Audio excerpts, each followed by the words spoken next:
నమస్తే, welcome to DDC news. కామూల్ గ్రామానికి ప్రత్యేక చరిత్ర కలదు. దాదాపు 300 సంవత్సరాల నుంచి గ్రామంలో శ్రీరామనవమి సంవత్సరాలు ఉత్సవాలు ఘనంగా నిర్వహిస్తారు. అదేవిధంగా నవరాత్రి ఉత్సవాల సందర్భంగా గ్రామంలోని శ్రీరామ భక్తులు రామదీక్ష తీసుకుంటారు. అలాగే గ్రామంలో 9 రోజులు వివిధ కార్యక్రమాలు జరుపుకుంటారు. కుంకుమార్చన, మహాయజ్ఞం, శ్రీరాముని కళ్యాణం మరియు కుస్తీ పోటీలు ఇటువంటి కార్యక్రమాలు గ్రామ ప్రజలందరూ పాల్గొంటారు. ఈ ఉత్సవాల్లో గ్రామ పెద్దలు మరియు గ్రామస్తులు, ఇతర గ్రామానికి చెందిన శ్రీరామ భక్తులు పాల్గొంటారు. ఈ కార్యక్రమంలో ముదోల్ ఎమ్మెల్యే రామారావు పటేల్ పాల్గొన్నారు.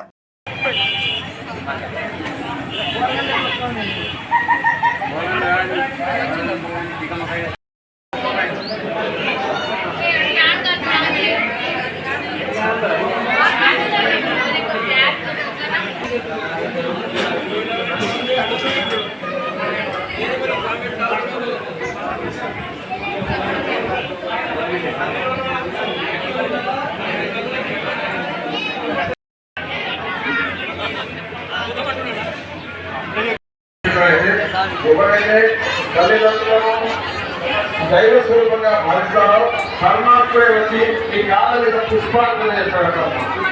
ఎవరు వచ్చి కాలం ఉంటాడు. ఎందుకంటే నిజ విషయం కాబట్టి వాళ్ళని దైవంగా భావించి మీరు విజయం.